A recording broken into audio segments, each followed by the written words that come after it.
આજના આ 21મી સદીમાં જો જાગૃત આપણે ન થયા, અને કારણ કે અનન્યતાના અનુકરણ ન હોય, અનન્યતાના તો ભાવ. આપણે તો પરાણે અનન્યતા બેસાડવા જઈએ છીએ.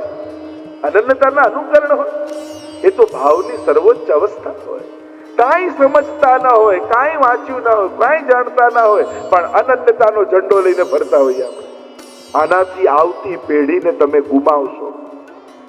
20 વર્ષ પછી કેવો સમય આવશે? આજે ઘરે ઘરે ચિંતા છે કે અમારા માથે બિરાજતા ઠાકોરજી અમારા ગયા પછી ઘરે રહેશે કે નહીં. આ મોટો પ્રશ્ન છે. અને એટલા માટે જાગૃત થવાની દરેકે જરૂર છે. ખોટી અંધશ્રદ્ધાઓને ફોલો કરવાથી સમાજને નુકસાન જ થાય છે, લાભ ક્યારે થતો નથી. હવે વાંચવું પડશે મહાપ્રભુજીને, વાંચવા પડશે ગુસાઈજીને, વાંચવા પડશે ગોકુલનાથજીને, વાંચવા પડશે હરિરાયજીને. કોણે આવા ભેદ રાખવાનું કહ્યું છે? સ્વયં જેના ઉપર ગોકુલનાથજીની વિશેષ કૃપા હતી એવા હરિરાય મહાપ્રભુજી. હરિરાયજીને બ્રહ્મસંવત શ્રી ગોકુલનાથજીની કેવી વિશેષ કૃપા! એ હરિરાયજી, એ ગોકુલનાથજીના અનન્ય હરિરાયજી કહી રહ્યા છે, વલ્લભ કુલ બાલક સબે સબહી એક સ્વરૂપ. ક્યાંય કોઈ ઘરવાદ બતાવ્યો, સૃષ્ટિવાદ બતાવ્યો, કોઈએ ભાગલા પાડ્યા? અરે તમારા ઘરમાં કોઈ ભાઈઓમાં ભાગલા પાડી દે ને, એને તમે ઘરમાં ના ઘૂસવા દો. અને તમે વૈષ્ણવ થઈને વલ્લભ કુલના ઘરમાં ભાગલા પાડો તો સૌથી વધારે નારાજ મહાપ્રભુજી થાય. આપણે કોણ ભાગલા પાડનાર? આ તો વલ્લભ કુલ પરિવારની વ્યવસ્થા છે. આગળ આગળ આગળ તો અમારા વલ્લભ કુલની વૈષ્ણવને શું એમાં? પણ જો અંધ અનુકરણ ચાલતું રહ્યું તો તમારી આવતી પેઢી વૈષ્ણવ નહીં રહે. આ સાવધાન ને. એટલે તો આપણે જો આખા અમદાવાદ વૈષ્ણવ સંઘની એક સ્થાપના કરી છે, ગ્રંથોત્સવ દ્વારા ઘરે ઘરે ગ્રંથ પધરાવી રહ્યા છે. અને અમે તો ક્યારે એવું વિચારતા નથી આ પેલા ઘરનો આને ગ્રંથ ના આપો, આ અમારા ઘરનો આને 2 ગ્રંથ આપો. ક્યારે આવું વિચાર્યું? અમે કોઈ ભાગલા જોતા નથી, તો તમે કોણ છો અમારામાં ભાગલા જોનારા? શું મહાપ્રભુજી, ગુસાઈજી, ગોકુલનાથજી, હરિરાયજી સાથે લાલજી જ્યારે એક વૈષ્ણવ ભાગલા પાડતો હોય તો ક્યારે રાજી થશે? ક્યારે પ્રસન્ન નહીં થઈ શકે? ક્યારેક જુઓ તો ખરા તમે. અમે તો ઈચ્છીશું કે આવા સૃષ્ટિવાદ રહે, જેથી અમને વાંધો ના આવે, અમારી પેઢીઓને વાંધો ના આવે, અમારી સૃષ્ટિ રહેશે. ક્યાં જશે? પણ છેલ્લે તો પુષ્ટિ માર્ગને નુકસાન થશે.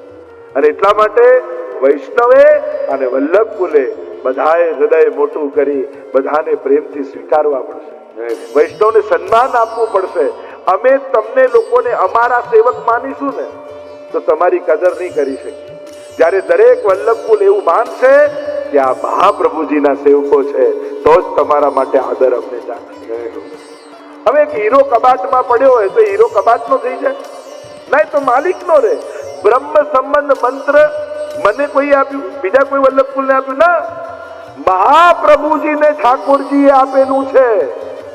બ્રહ્મ સંબંધ તો મહાપ્રભુજીનું છે, એમને મળેલું છે. અમે તો એમના થકી તમને આપીએ મહાપ્રભુજી થકી, અને કહીએ મારો સેવક. અરે મહાપ્રભુજીનું બ્રહ્મ સંબંધ મંત્ર તો મારો સેવક ક્યાંથી થઈ ગયો? અમે તમને અમારા સેવક નહીં, મહાપ્રભુજીના સેવક બનાવીએ છીએ. અને આ અવેરનેસ, આ જાગૃતિ જ્યારે અમારા વલ્લભ કુલમાં આવશે ત્યારે વૈષ્ણવમાં પણ કોઈ ભેદભાવ નહીં રહે. અને હવે આ કરવું પડશે. હવે આ સમય આવ્યો છે.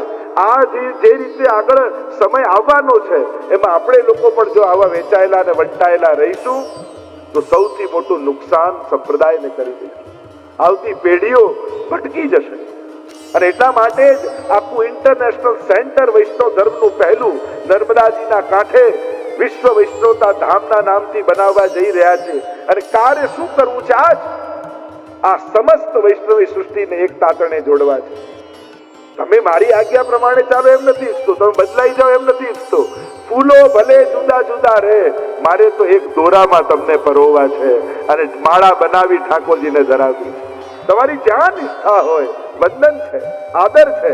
મારે કોઈ તમારી નિષ્ઠા નથી બદલવી, તમારો ભાવ નથી બદલવો, પણ ભેદ ન રાખો. પુષ્ટિના તાતણે વલ્લભના નામે આપણે બધા એક દોરામાં પરોવાયેલી માળા છીએ. એ જ્યારે ભૂલી જશો ત્યારે કોઈ વલ્લભ કુલ પ્રસન્ન નહીં થાય. છેક મહાપ્રભુજીથી લઈને હાથ સુધી. અને એટલા માટે વૈષ્ણવ સમાજ જાગૃત થવાની જરૂર છે, સાથે સાથે અમારા વલ્લભ કુલે પણ જાગૃત થવાની જરૂર છે. જ્યાં સુધી અમારા સેવક બનાવતા રહીશું ત્યાં સુધી અમે પુષ્ટિ માર્ગને નુકસાન પહોંચાડીશું. જ્યારે બ્રહ્મ સંબંધ આપી અમે તમને મહાપ્રભુજીના સેવક બનાવતા રહીશું ત્યારે સાચા અર્થમાં પુષ્ટિ માર્ગનો વિકાસ કરી શકીશું. તમે બધા જ વલ્લભના સેવક છો અને વલ્લભના સેવકનો આદર જેમ ગુસાઈજી પણ રાખતા તો અમારે તો કેવો આદર કરવો જોઈએ. અને આ ચેતવાનો સમય છે, જાગૃતિનો સમય છે. કારણ કે પરિવર્તનનો સમય જ્યારે ચાલતો હોય અને ત્યારે જો સમાજ જાગૃત ન બને તો ઘણો પાછળ રહી જાય. અને આવું જ કંઈક થયું છે. આજે દુનિયા આગળ જઈ રહી છે અને આપણે લોકો કેમ કરીને 500 વર્ષ પહેલા પાછળ જવા એનો પ્રયાસ કરીએ. હા, જીવવાના એ જ સિદ્ધાંતો છે, પણ આજના સમયમાં એ 1 BHK માં કઈ રીતે પુષ્ટિ માર્ગી અપરસ રાખીને ઠાકોરજીની સેવા થઈ શકે, હવે તો એના વિચારો લોકોને આપવા પડશે. તમે વાત પેલા ગામડામાં રહેતા લોકો અને જે રીતે રહેતા, જે બી વ્યવસ્થામાં રહેતા, હવે એવો આગ્રહ તમે આવા જ્યાં જ્યાં 1-1 કરોડની વસ્તીઓ વસી છે એવા મોટા શહેરોમાં જ્યાં રહેવાના જગ્યાએ નથી પણ એને સેવા કરવી છે અને તમે અડચણ રૂપ થાવ, આમ સેવા ના થાય, પેલી સેવા ના થાય, આ જોઈએ પેલું જોઈએ, તો લોકો પ્રભુથી વંચિત થઈ જશે. ક્યાંક અમે મહાપ્રભુજીનો અપરાધ કરી દઈશું. અમારે તો એ વિચારવું જોઈએ કે 1 BHK માં રહેનારો પણ ઠાકોરજીને કેમ લાલ લડાવી શકે, એના રસ્તા કાઢીને હવે તમને આપવા પડશે. અને એના માટે પ્લેટફોર્મ જોઈશે આ બધી વાતો કરવા માટે. એટલે અમદાવાદ વૈષ્ણવ સંઘની સ્થાપના એટલે કરી છે. થોડાક કાર્યોમાં વ્યસ્ત હતા એટલે એ કાર્ય હવે ધીમે ધીમે આગળ અને ગ્રંથો ઘર ઘર સુધી પહોંચી રહ્યા છે.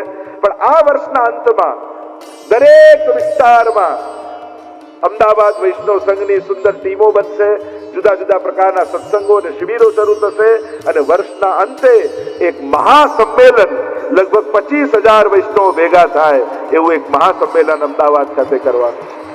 તો આ બધા વિચારો લઈને વિશ્વભરમાં જઈએ છે.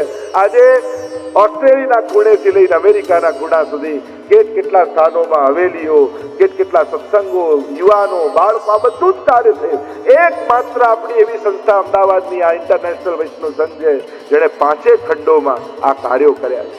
આ મહાપ્રભુજીની કૃપાના પ્રતાપે, એમના બળે આ બધું થઈ રહ્યું છે. અને આવતા વર્ષે એક વિશાળ અભિયાન થવાનું છે.